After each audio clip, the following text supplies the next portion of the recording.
आज हम Python programming में सबसे इंपॉर्टेंट कॉन्सेप्ट सीखेंगे, वेरिएबल्स और डेटा टाइप। और ये पूरी प्रोग्रामिंग की नींव है। याद रखना, अगर आपको वेरिएबल्स या डेटा टाइप समझ में आते हैं तो आप प्रोग्रामिंग, किसी भी टाइप की प्रोग्रामिंग करना बहुत ही आपके लिए आसान हो जाएगा। लेकिन पाइथन और भी इजी हो जाती है। तो मैं पाइथन प्रोग्रामिंग का जो टॉपिक पढ़ेंगे आज, उसका नाम है वेरिएबल एंड डेटा टाइप। ठीक है, डेटा टाइप्स। देखिए, हम समझेंगे कि डेटा टाइप्स होता क्या है, कितने टाइप के डेटा टाइप्स होते हैं। देखो भाई, वेरिएबल को सिंपल समझो, एक डब्बा है कंप्यूटर की मेमोरी में। जैसे तुम घर पे अपना टिफिन बॉक्स यूज करते हो खाना रखने के लिए, वैसे ही वेरिएबल डेटा स्टोर करता है। और पाइथन में बेस्ट पार्ट क्या है, पहले से बताना नहीं पड़ता कि किस टाइप का डेटा हम रखेंगे। क्योंकि जैसे अगर हम दूसरी प्रोग्रामिंग देखते हैं, सी देखते हैं, पाइथन देखते हैं, सी देखते हैं, जावा देखते हैं, तो उसके अंदर क्या होता है, हमें पहले से डिक्लेयर करना पड़ता है कि हम किस तरह का डेटा टाइप यूज कर रहे हैं। लेकिन पाइथन के अंदर हम कोई भी इस तरह का यूज नहीं करते। पाइथन क्या करता है, वो इजीली उस तरीके से उसको यूज कर लेता है कि स्ट्रिंग है या फिर इंटीजर है। जैसे कि मैं समझते हैं इस तरीके से, हमने नेम लिया और नेम हमने स्टोर कर दिया सुनील। ठीक है, सुनील स्टोर कर दिया। ठीक है, अब मैंने लिया एज। एज कितनी है इसकी, 17 मैंने एज कर लिया। ओके, तो अब देखो पाइथन कैसे आइडेंटिफाई करेगा, जो सुनील लिखा है मैंने डबल कोर के अंदर, तो ये हो जाएगा मेरा स्ट्रिंग। ये क्या हो जाएगा, स्ट्रिंग हो जाएगा। और ये क्या हो जाएगा, इंटीजर। इंटीजर हो जाएगा क्योंकि ये एज मैंने लिखी है। एज जो है न्यूमेरिकल वैल्यूज होगी, इसलिए न्यूमेरिकल जो आते हैं इंटीजर के अंदर आता है। अब मैंने इसका मार्क्स जो लिया है वो डेसिमल में लिया है 95.5। तो यहाँ क्या आएगा हमारा, फ्लोट डेसिमल मार्क के लिए। ठीक है, और जब मैं बुलियन लेता हूं तो बुलियन में दो कंडीशंस होती हैं, एक होता है true and false. True and false, देखिए मार्क अगर मैं इस तरीके से यहां लिखूं, mark is passed, marks is pass, तो क्या होगा, अगर ट्रू है तो कोई भी कंडीशन हो सकती है, ट्रू है या फॉल्स है, तो ये क्या हो जाएगा हमारा, बुलियन हो जाएगा। ठीक है, पास हुए या नहीं वो डिपेंड करता है। तो ये जो हमने लिखे हैं स्ट्रिंग, इंटीजर, फ्लोट, ये क्या हो गए हमारे वेरिएबल्स हो गए। वेरिएबल्स को डिक्लेयर करने के लिए डेटा टाइप्स हो गए। अब देखिए, अब हम समझेंगे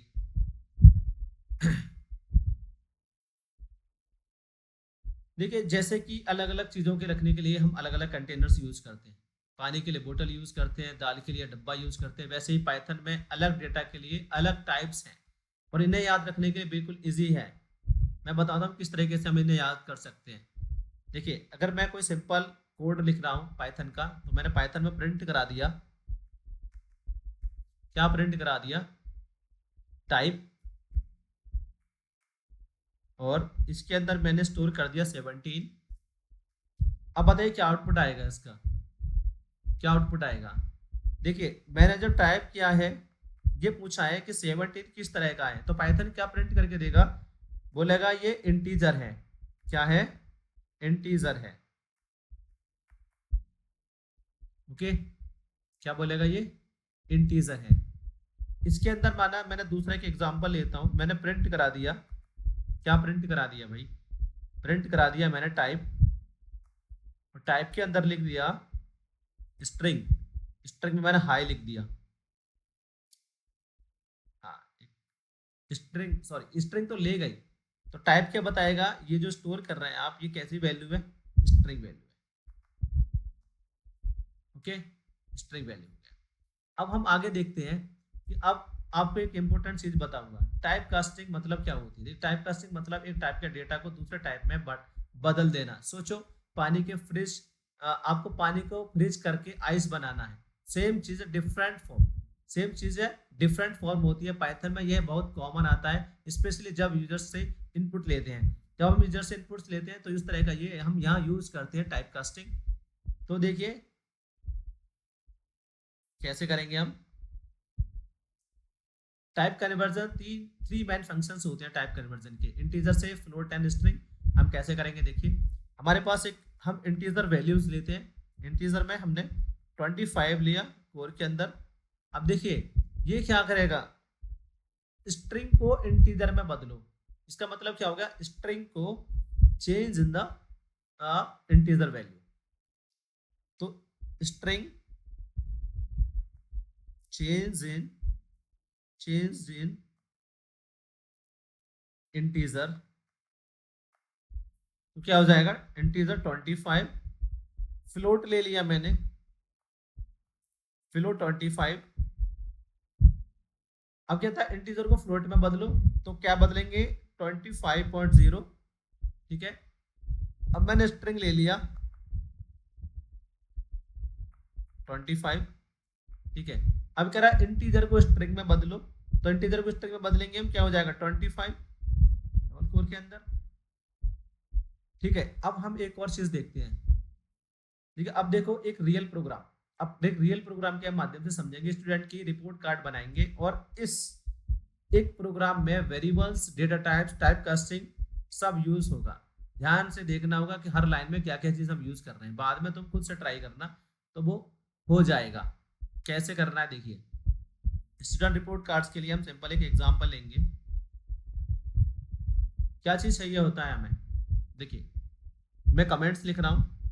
जब भी हम पाइथन के अंदर कमेंट्स लिखते हैं, कमेंट्स लिखने के दो टाइप्स होते हैं। जैसे हम वन लाइन कमेंट्स लिखते हैं तो हैशटैग यूज करते हैं। अब यहां मैंने कमेंट लिखा स्टूडेंट रिपोर्ट कार्ड प्रोग्राम, ठीक है, रिपोर्ट कार्ड प्रोग्राम। तो यहां हमने कोड लिखेंगे इसका नेम, और नेम में हमने इनपुट दिया।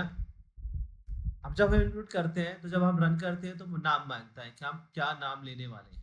तो इनपुट में यहां लिख देंगे इनपुट योर नेम, ये राइट योर नेम, कुछ भी लिख सकते हैं, ओके।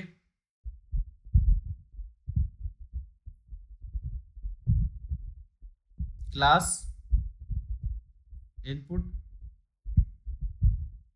कौन सी क्लास में है आप, which is your class, what's your class,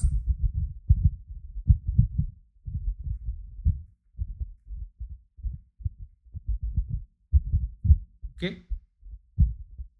उसके बाद हम लेते हैं मार्क्स। मार्क्स हम देखिए फ्लोट्स में लेंगे, क्योंकि मार्क्स हमारे पॉइंट्स में आ सकते हैं, डेसिमल वैल्यूज हो सकती है, इंटीजर वैल्यू हो सकती है। तो फ्लोट्स इनपुट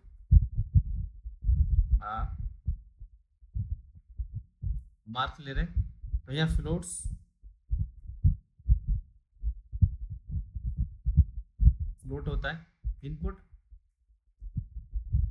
टोटल मार्क्स कितने हैं, तो यहां हम लिख देंगे टोटल मार्क्स,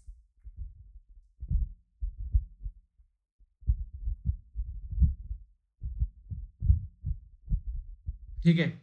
अभी हमें करना है क्या, एक सिंपल और चीज करनी है, परसेंटेज को कैलकुलेट करना है। परसेंटेज को कैलकुलेट करेंगे, तो परसेंटेज को कैलकुलेट करो। परसेंटेज को कैलकुलेट करने के लिए हम क्या करेंगे, देखिए यहाँ परसेंटेज लिख दिया हमने, परसेंट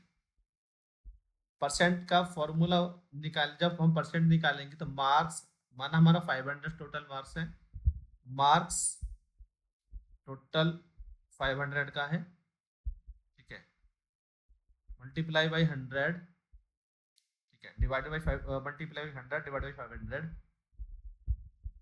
तो हम कंडीशन भी यूज कर सकते हैं। तो कंडीशन से पहले हम यहाँ पे ट्रू एंड फॉल्स वाला बूलियन डेटा टाइप यूज करेंगे। देखिए अगर क्या होता है इफ पास, अगर वो पास हो जाता है इस पास इक्वल टू परसेंट, कितना इक्वल है या बराबर है किसके 33 के, ठीक है, इक्वल है या बराबर है 33 के, तो पास पास परसेंट यूज हो जाएगा। देन प्रिंट कर देंगे हम रिपोर्ट कार्ड।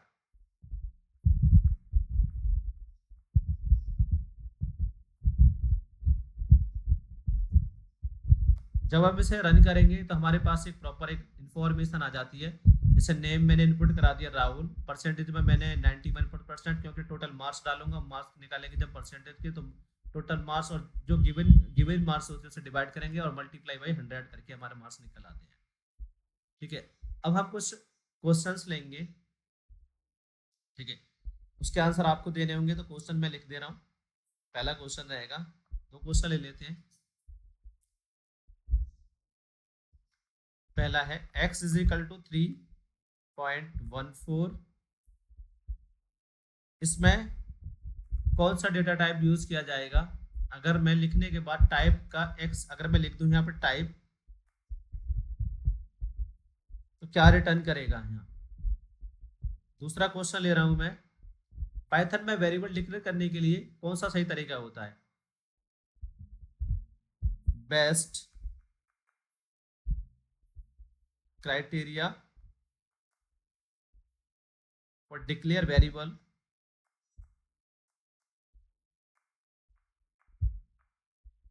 In Python. दो क्वेश्चन आपको करने हैं। चलो भाई, अब थोड़ा सा जो टेस्ट लिया है ये आपको करना है। दो क्वेश्चन मैंने आपको दिए हैं और करके आपको मुझे दिखाने होंगे या बता सकते हैं। Thank you for watching.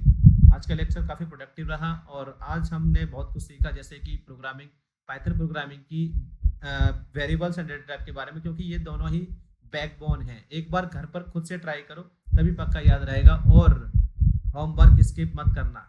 ये डेमो क्लासेस है, बेसिकली जैसे आगे हम और भी कुछ पढ़ाएंगे। ये सिंपल मैंने तुम्हें बता दिया है। अगर हम पाइथन के बारे में बात करते हैं तो पाइथन एक ऐसी प्रोग्रामिंग लैंग्वेज है, हम कह सकते हैं ऑब्जेक्ट ओरिएंटेड को फॉलो भी करती है, जिसमें उप्स के कॉन्सेप्ट्स भी होते हैं। और पाइथन के अंदर डिक्शनरीज होती हैं, डायरेक्ट डिक्शनरीज यूज करते हैं। और इस प्रोग्रामिंग को हम बहुत सारे फील्ड्स में यूज कर सकते हैं, जैसे गेमिंग, सिंपल गेमिंग कर सकते हैं इस प्रोग्रामिंग का यूज, वेबसाइट डिजाइनिंग के लिए यूज कर सकते हैं, एप्लीकेशन डेवलपमेंट के लिए यूज कर सकते हैं। तो ये सारी चीज़ें हम पाइथन के अंदर यूज करते हैं। Thank you for watching.